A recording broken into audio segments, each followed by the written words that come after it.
Hello everyone, NeoBlisseyX here with an important announcement. Starting with this video, I'll be using OpenShot, a brand new 100% free open source video editing software that I found online. Please be understanding as I am learning how to use this new software as I am producing this video.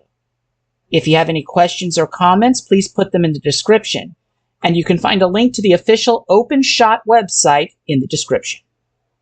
Thank you for your attention, and please enjoy the show.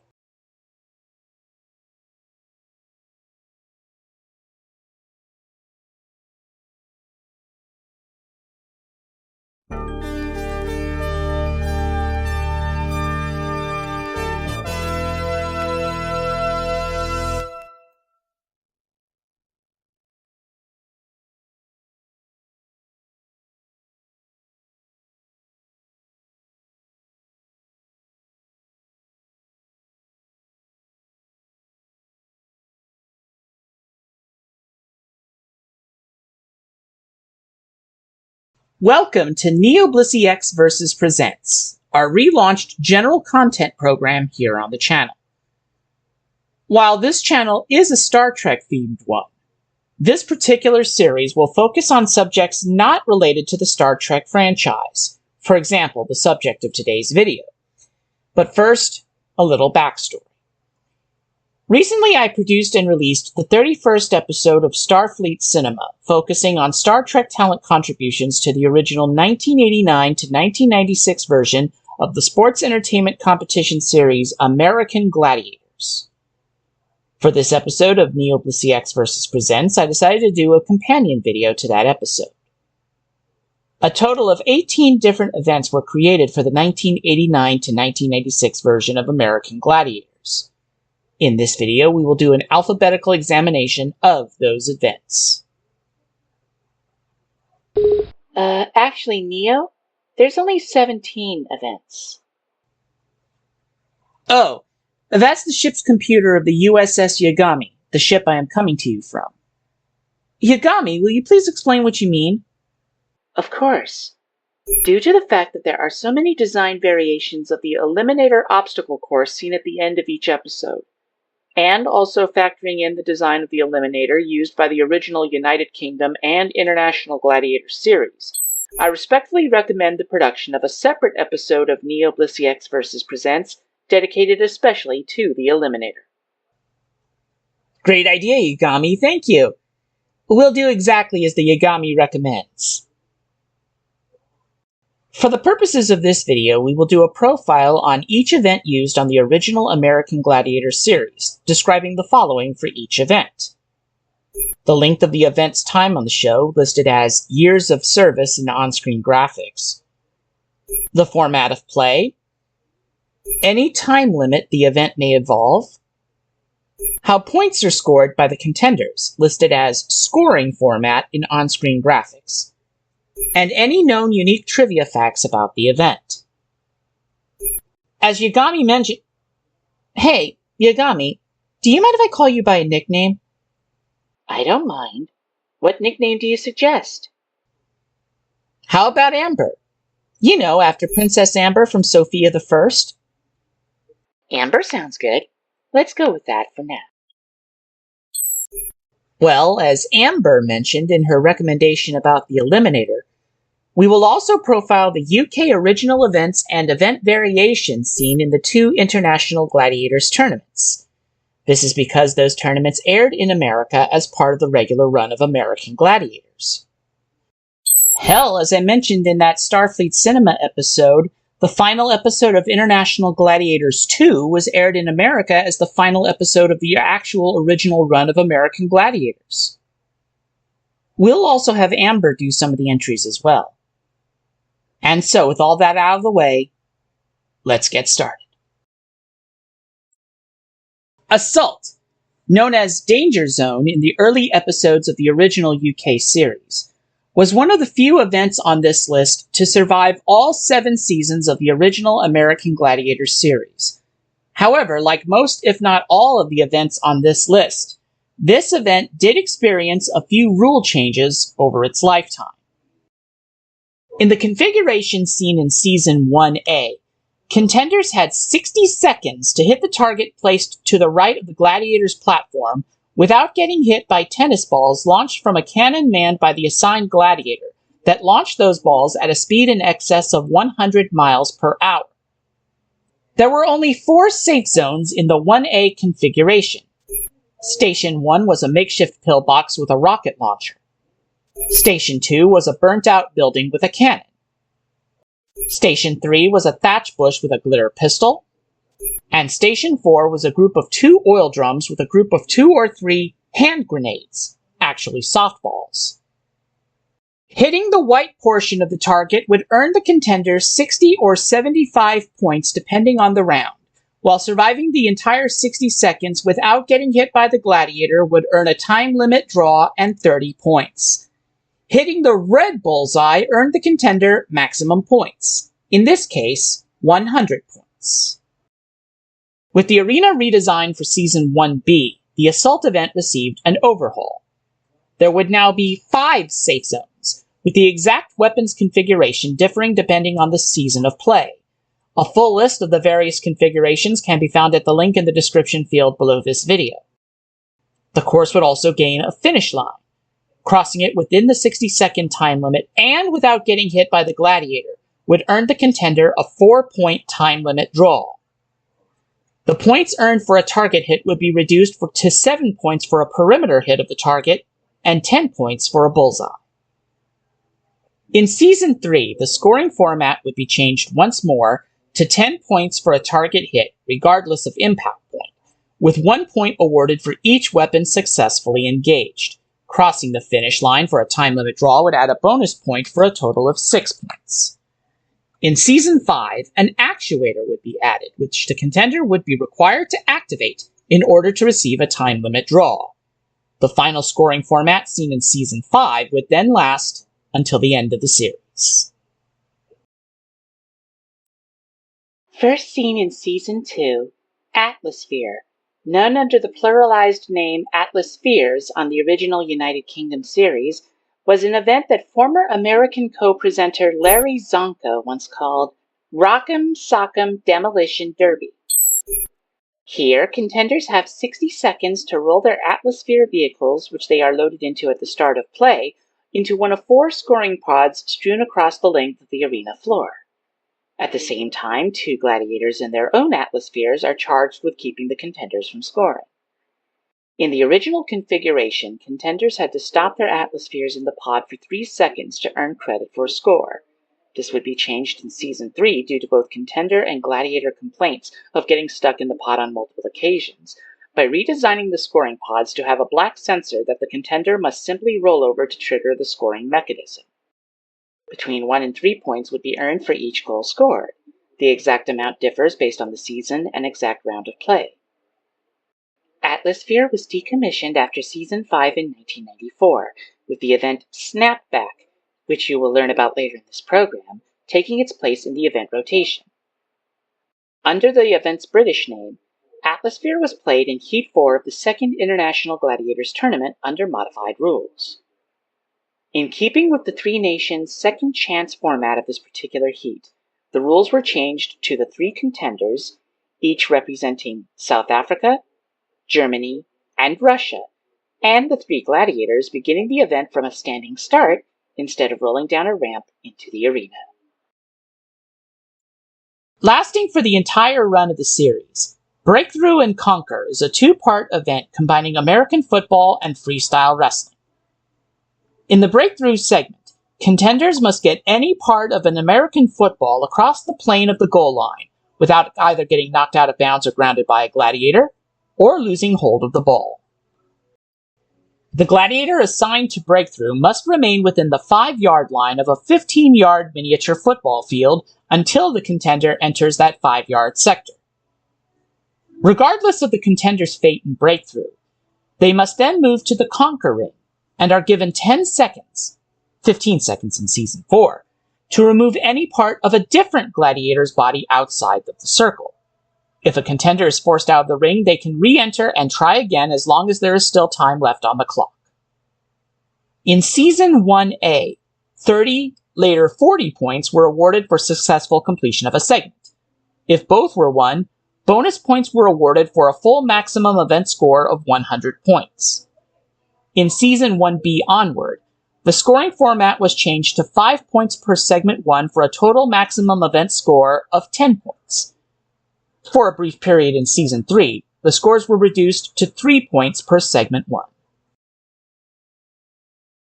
Fun fact: in Season 1A, Breakthrough and Conquer was not played by female contenders.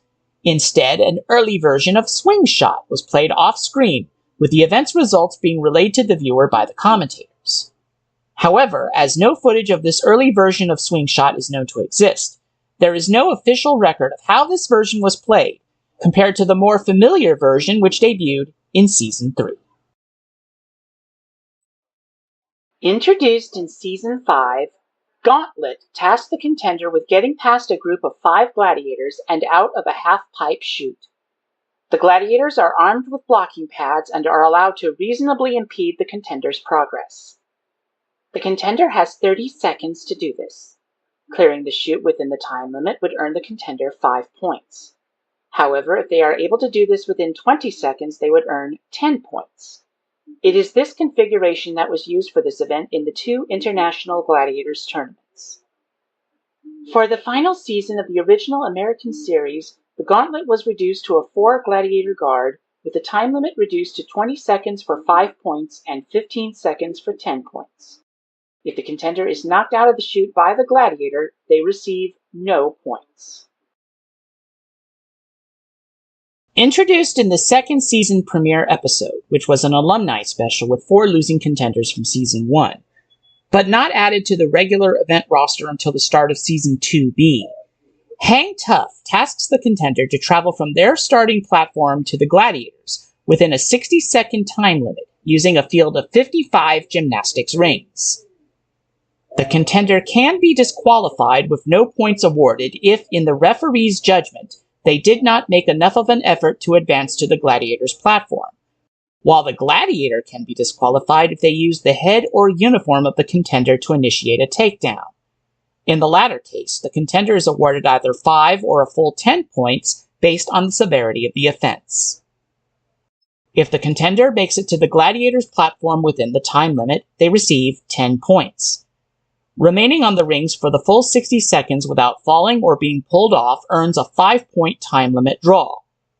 For a short time, the area closest to the gladiator's platform was designated a scoring zone of red-colored rings. If entered, the contender would earn 7 points for a time limit draw. This was quickly abandoned. First played in Series 3, Heat 5 of the original United Kingdom Gladiators series, Hit and Run was played in the first International Gladiators tournament, hence its inclusion in this program. In this event, a contender has 30 seconds to cross, platform to platform, a rickety suspension bridge while evading demolition balls thrown by a team of 4 gladiators. Each demolition ball has a diameter of 1.2 meters or 4 feet. Each successful crossing earns the contender 2 points. For the crossing to be counted, the contender must touch a rail at the back of each platform, as noted by American Gladiators presenter Mike Adamle in Heat 3 of the first International Gladiators tournament, during a run on this event by Russian contender Olga Dudnik. A little like rush hour. Forgot to touch the back railing there. That crossing will not count. Well noticed. Here's the incident. Forgets to touch the back bar as Mike spotted. Contenders are forbidden to crawl or move backwards on the bridge to evade the demolition balls, and the run immediately ends if a contender falls off or is knocked off the bridge. Hit and Run was decommissioned sometime after Series 7 of the original United Kingdom Gladiators series in 1998. Human Cannonball would only be seen in the first 2 seasons before returning for a brief time in Seasons 4 and 5.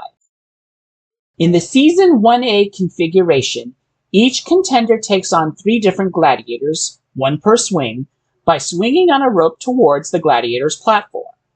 30 points were awarded for each gladiator the contender knocks off their platform. If all 3 were defeated, a 10-point bonus was awarded for a maximum event score of 100 points. Following an infamous incident in which gladiator Malibu received a severe cut on his face when contender Brian Hudson hit Malibu at full force with both legs extended, a rule was instituted which would last until the event's ultimate retirement, that the contender must maintain a tucked position during each swing or the results of it would be disallowed. The Season 1B rules had both contenders swinging simultaneously against the gladiators. Again, 3 swings each, with each swing against each of the 3 different gladiators. This time, the points format would be 3 points per gladiator defeated, with a bonus point awarded if all 3 were defeated, for an event maximum score of 10 points. Late in Season 1B, an additional rule was instituted that said that if a contender, who was cited once for breaking the tucked position rule, did so again on the next swing, they would be disqualified from the 3rd swing. This rule was famously invoked in a situation involving a contender named Eldon Kidd and a gladiator named Titan. In fact, former gladiator Dan Nitro Clark once referred to Kidd as the dirtiest contender the show ever had. A link to Nitro's video on the subject can be found in the upper right corner of your screen right now or in the description. In fact, following this incident, Titan allegedly and quite angrily chased then-referee Bob McElwee into the audience, ultimately leading to Titan being fired from the series following that season. For Season 2, and lasting to the final decommissioning of this event, the format would be 2 contenders against 2 gladiators, with the gladiators switching contenders after the first swing. Each gladiator defeated would earn the contender 5 points. Joust, like Assault and Breakthrough and Conquer, is one of the few events to survive through the entire 7-season run of the original American Gladiators. In the Season 1A configuration, a contender and a gladiator are placed on a bridge and must fight each other using pugil sticks, similar to those used in military combat training. The contender's objective is to either knock the gladiator off the bridge or force them over a white line which is meant to trigger a trap door, though the mechanism rarely worked. The scoring format of the 1A configuration starts at 30 points and increases by 5 points for every 5 seconds the contender remains on the bridge. Surviving for the full 30-second time limit would earn the contender a time limit draw and 75 points. An outright victory would earn the contender 100 points. With the arena overhaul for Season 1B came a redesign of the joust. Here we find the familiar 2-platform system which would be used until the end of the series. In this configuration, a contender and a gladiator are placed on pedestals and must fight as before. In the 1B configuration, a 30-second time limit draw is worth 5 points to the contender, while an outright victory earns 10 points. Either competitor can be disqualified for any number of offenses such as dropping the pugil stick, failing to keep both hands on one's own stick, this infraction was seen in Season 1A only, actively grabbing the opponent's stick out of their hands, touching the opponent's pedestal with any part of their body, failure to mount an offensive effort, and losing one's protective helmet. Starting in Season 3B, all competitors joust while wearing protective gloves, following an incident in which contender Merrick Wilczynski had to have the tip of one of his fingers amputated following it being jammed against his pugil stick. Joust was played under the event's British name Duel in both International Gladiators tournaments, due to the original UK series already having a variant of this event under the name Joust, which Neo will be discussing with you in just a moment. One memorable moment of the Duel event seen in the first tournament occurred in Heat 4, when American contender Adrienne Sullivan handed popular British female gladiator Nightshade her first ever defeat in this event, when Nightshade was disqualified for touching Sullivan's platform. First appearing in Series 4, Heat 2 of the original UK Gladiator series in 1993, the event known on that series as Joust was a variation on the rules of Duel, known on the American series under the Joust name, and sees one contender and one gladiator fight each other with open-ended combat clubs strapped to their wrists, while on specially designed sky bikes, which move every which way during combat. A 30-second time limit draw would earn the contender 5 points, while an outright victory earned 10 points. Despite being played in the first International Gladiators tournament, the negative response from fans of the series, and the fact that so many playings ended in time-limit draws, led to the event being decommissioned following the first quarter-final of Series 4 of the original UK series in 1995.